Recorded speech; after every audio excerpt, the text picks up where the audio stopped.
बोली सुनो ना, अगर हमारे तुम्हारे बीच में मेरे पति दीवार बने तो तुम चिंता नहीं करना, मैं सोबत में गालो दबाई आऊंगी पर तुमको ना ठुकराऊंगी।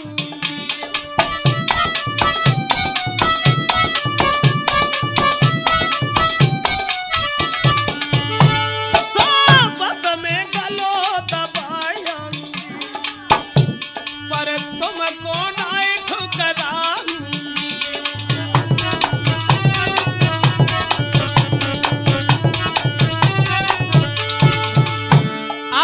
निश्चिंत रहे। बोली ऐसे हम चाहनहार नहीं जो आज तुम्हें कल और को चाहे।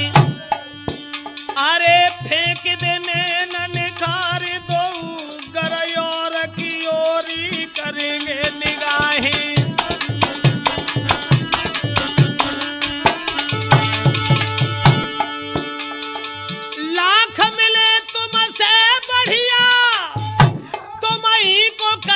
तुम ही को सराए और जोले दे रहे जग में तोले हम प्रीत की रीत निभाए।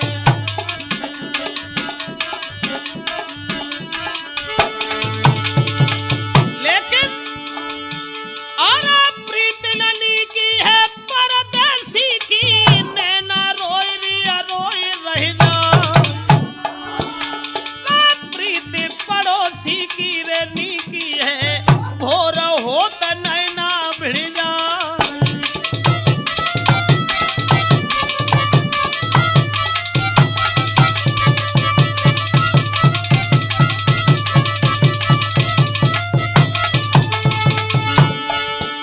पर प्रीति पड़ोसी की रेनी की जाके रोज है नए व्यवहार। विदेशी की रेनी की है देगा की धार से मिले आधार।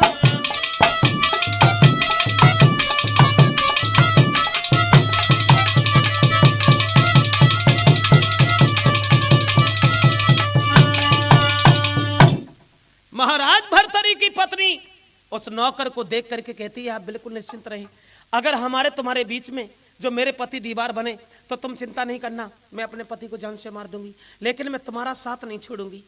इसलिए तुम मेरी बात सुनो और तुम मेरे यहाँ रहो, मेरे पास रहो, मेरे साथ रहो। नौकर कहने लगा महारानी एक बात और कहना चाहेंगे? क्या?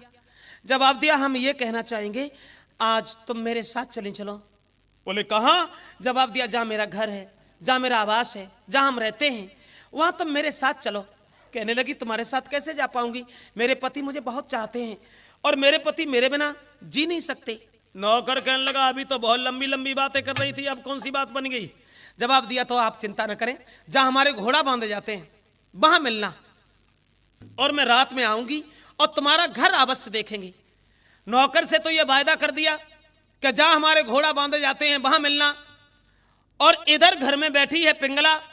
उधर दरबार बंद करने के बाद भर्तरी घर में आए और जो अपने पति को आते हुए देखा तो बड़ा सम्मान किया। सम्मान तो रोज करती थी और उस दिन रोज से ज्यादा सम्मान किया। आबत देखे पिया हरे मगन भौहिया खुशी भई भारी, और गए हाथ बलम को ले गई के घर में वो घरवारी। पति का हाथ पकड़ के अंदर ले गई और सुंदर आसन डाली लयत बैठारी बलम हितकारी। ले पंखा ढोरे ब्यारी अंगारू ठाड़ी,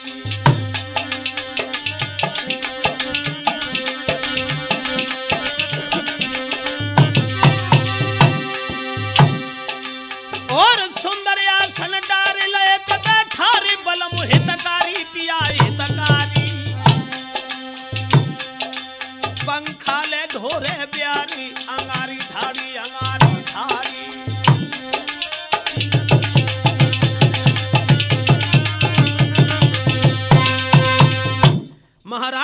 भर्तरी का बड़ा सम्मान किया और सुंदर आसन डाल करके अपने पति को बैठा लिया। दोनों हाथ जोड़ करके पति से बोली, महाराज जब तुम दरबार के लिए चले जाते हो ना तो मुझे अच्छा नहीं लगता, आप कहीं मन जाया करो, आप यहीं रुका करो।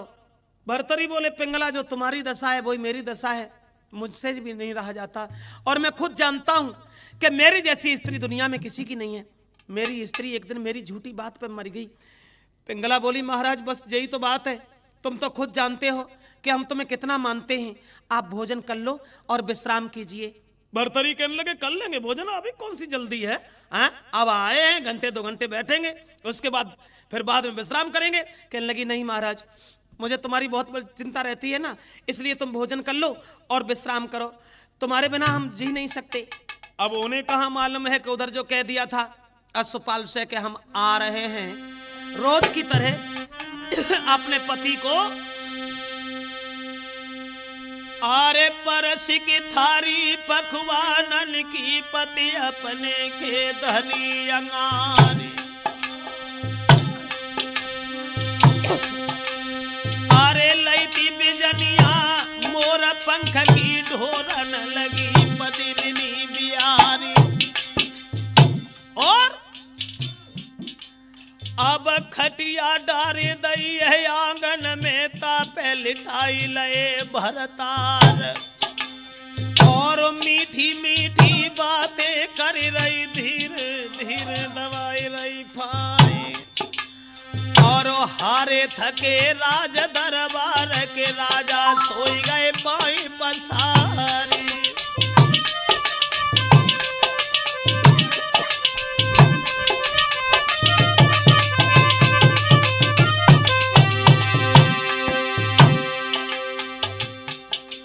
अपने पति को सुलाने के बाद वही महारानी पिंगला जो पति की एकदम झूठी बात पे मर गई,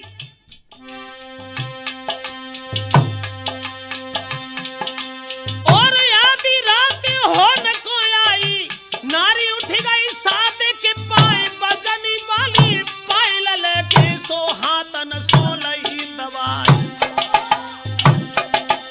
और अश्वपाल उत इंतजार में भज के लगी बराबर जाए।